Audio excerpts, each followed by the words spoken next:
28 मई साल 2025 को जब आईपीएल का पहला मैच हो रहा था तो चेन्नई और आरसीबी आपस में भिड़ रहे थे। मैदान खचाखच भरा था।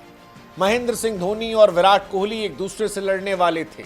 सीएसके आरसीबी के बीच में लड़ाई होने वाली थी और उस मैदान में जहां पर हजारों फैंस पहुंचे थे वहां पर एक खिलाड़ी भी चुपचाप दर्शक की तरह मैच देखने पहुंचा था। वो खिलाड़ी जिसे आईपीएल में सेलेक्ट नहीं किया गया था, जिस पर किसी भी टीम ने भरोसा नहीं जताया था, जिसे ऑक्शन में किसी ने चुना नहीं था, वो जो अपने ही घर में खामोशी से मैच देखने पहुंचा था टूटे हुए सपनों को लेकर।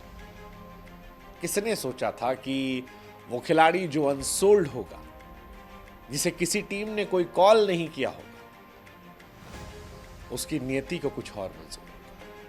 सिर्फ 67 दिन के बाद वही खिलाड़ी जिसने सीएसके वर्सेस आरसीबी के मैच को दर्शक के तौर पर देखा था, वो विराट कोहली के साथ ट्रॉफी को उठा रहा है और वो चैंपियन बना है। नाम मयंक अग्रवाल। कमाल की कहानी यार।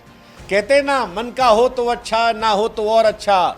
मन का होता है तो वो होता है जो तुम चाहते हो, लेकिन जब मन का नहीं होता तो वो होता है जो ऊपर वाला चाहता, और ऊपर वाले ने तुम्हारे लिए जो सोचा है उससे बेहतर क्या होगा। सामने जिस पंजाब किंग्स को हराया उसी के तो कप्तान थे मयंक अग्रवाल। कई साल तक उसके थे। उससे पहले आरसीबी के थे और आरसीबी से होकर आरसीबी के लिए ट्रॉफी जीत गए। कमाल की कहानी है। मयंक अग्रवाल विराट कोहली के साथ ट्रॉफी को उठा रहे और सारी दुनिया ने कह दिया कि भैया ये तो गॉड्स प्लान है बेबी। वैसे मयंक अग्रवाल की कहानी सिर्फ क्रिकेट की नहीं बल्कि जुनून, जिद और नियति का भी एक संगम है जो सपने देखने वालों को इंस्पायर करता है। ये वो कहानी है जहां हार की राख से उम्मीद की चिंगारी फूटती है और मेहनत उस चिंगारी को चमचमाती ट्रॉफी में बदल देती है। मतलब आप खुद सोचिए यार, जो दर्शक के तौर पर देख रहा था, क्या उसने सोचा होगा कि आईपीएल फाइनल में वो ट्रॉफी उठाएगा? है ना? कमाल की कहानी है, गजब कहानी है। ये साधारण वापसी नहीं है, ये गॉड्स प्लान है। एक ऐसी स्क्रिप्ट जो ऊपर वाले ने लिखी है, मेहनत ने सजाई है और क्रिकेट ने पूरी कर दी है। मयंक अग्रवाल बड़ा इंटरेस्टिंग कैरेक्टर है। बड़ा रोलर कोस्टर उनका करियर रहा। उतार चढ़ाव, निराशा, बाहर, फिर सडनली टीम के अंदर। 2011 में आपको जानकर हैरानी होगी कि वो आरसीबी का हिस्सा थे। हाँ भाई साहब, वो जो टीम थी 2011 में जिसने फाइनल खेला था, उस टीम में मयंक अग्रवाल भी थे। आरसीबी की उस स्टार हेडेड टीम का 2011 सीएसके से हार हुई थी। उस हार का दर्द मयंक ने करीब से महसूस किया था। फिर सीएल T20 2011, वहां पर भी आरसीबी हारी थी, मुंबई इंडियंस ने हराया था। उस वक्त मयंक नए लड़के थे, सपने से भरे थे, अनुभव में कच्चे थे। सालों साल अलग अलग फ्रेंचाइज में गए, खेले, पंजाब के लिए जबरदस्त खेले, कप्तान बने, इंडियन टेस्ट टीम में ओपनिंग की, जिम्मेदारी संभाली, लेकिन फिर गायब हो गए। आईपीएल 2025 में किसी ने इंटरेस्ट नहीं जताया। पिछले साल वो फिर भी हैदराबाद में थे। सबने सोचा कि मयंक का करियर खत्म हो रहा है, उम्र भी तो हो गई है। क्रिकेट की दुनिया में कहावत है कि जब तक गेंद घूम रही तब तक कहानी बाकी, और यही हुआ। मयंक 28 मार्च को आरसीबी सीएसके का मैच देखते हैं और उन्हें भी अंदाजा नहीं हुआ कि उनकी नियति ने उनके लिए ऐसा कुछ रखा है। अचानक से आरसीबी से कॉल आती है कि यार देवदत्त पडिक्कल जो हैं वो चोटिल हो गए हैं और हमको रिप्लेसमेंट के तौर पर एक लड़का चाहिए। और यहीं से मयंक की जिंदगी बदल गई। मैदान पर उतरते ही दिखाया कि वो भूखे हैं। निर्णायक पारी खेली, दबाव में ठहराव दिखाया, आरसीबी की एक मैच में जीत में अहम भूमिका निभाई और फाइनली अब विराट कोहली के साथ ट्रॉफी उठाई।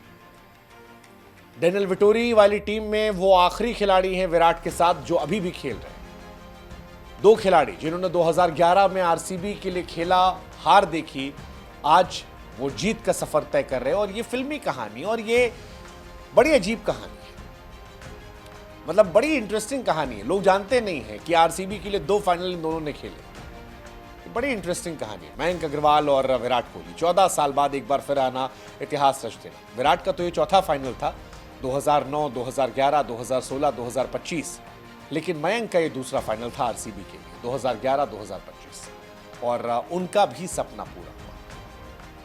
कमाल है। मयंक, एक बात आपको और बता दें, 2025 के फाइनल में आरसीबी की जो प्लेइंग 11 है उसमें कर्नाटका से खेलने वाले वो इकलौते खिलाड़ी हैं। यानी Bangalore, RCB, royal challenger Bangalore, वो बैंगलोर से इकलौते खिलाड़ी हैं जो कर्नाटका से आते हैं। ये भी अपने आप में बड़ी इंटरेस्टिंग कहानी है कि भाई साहब नियति को कितना जबरदस्त तरीके से मंजूर होता है।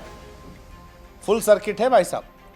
मयंक अग्रवाल की कहानी क्रिकेट के आंकड़ों की नहीं बल्कि विश्वास, धैर्य और मेहनत की कहानी। अनसोल्ड होने का दर्द, दर्शक के तौर पर मैदान में बैठने की बेचैनी और फिर अचानक मिले मौके को दोनों हाथ से लपक लेना। मयंक ने भी दिखाया कि सपने वो नहीं जो सोते वक्त देखे जाते हैं, बल्कि वो जो खुली आंखों से देखकर पूरे किए जाए।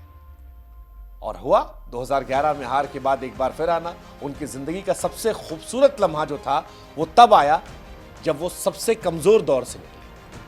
17 साल तक जो फैंस तरस रहे थे, जब उन्हें खुशी मिली तो मयंक भी उसका हिस्सा थे। और ये गॉड्स प्लान तो है, गॉड्स प्लान में ये कहानी हर इंसान के लिए इंस्पिरेशन है जो हार के बाद हिम्मत नहीं मानता, क्योंकि रास्ता चाहे जितना लंबा हो, अंधेरा चाहे जितना गहरा हो, उम्मीद की रोशनी सबसे चमकदार होती है। जब किस्मत मौन रहती है तब मेहनत बोलती है। मयंक के लिए आईपीएल न खेल पाने का डर असली था। उम्र बढ़ गई थी, फॉर्म डगमगाया था, लेकिन वो तैयार थे। बिना शिकायत के, बिना घमंड के आरसीबी ने बुलाया, टीम में जगह मिली, मौके को बनाया और उनकी पारी। स्कोर बहुत नहीं था लेकिन जिम्मेदारी भरी थी। नंबर भले ही छोटे थे लेकिन भूमिका अहम थी और आखिर में मयंक भी जीते, आरसीबी के साथ जीते।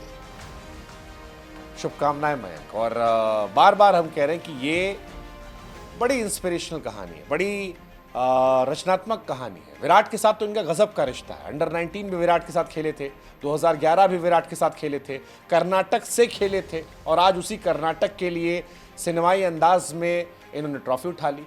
यही जिंदगी है, यही क्रिकेट है और ये क्रिकेट सिनेमा है। किसी को नहीं याद रहेगा कि मयंक ने क्या रन बनाए, किसी को आगे फर्क नहीं पड़ेगा क्या स्ट्राइक रेट था, कितने मैच खेले थे। लोग सिर्फ ये याद रखेंगे कि एक खिलाड़ी जो नीलामी में नहीं बिका था वो भी ट्रॉफी उठाने वालों में से था। और यही है God's plan for Mayank Agarwal. Mayank की कहानी जरूरी है, इसलिए नहीं कि बड़ा स्कोर किया, इसलिए नहीं कि वो बहुत बड़े स्टार प्लेयर थे, बल्कि इसलिए क्योंकि उन्होंने हार नहीं मानी, इसलिए क्योंकि जब दरवाजे बंद हुए तो दीवार पर दरवाजा बनाया, इसलिए क्योंकि आईपीएल जैसी लीग में जहां सितारे रोज बदलते हैं, मयंक ने सीखा और सिखाया कभी कभी देरी से आने वाला किरदार भी सबसे यादगार होता है।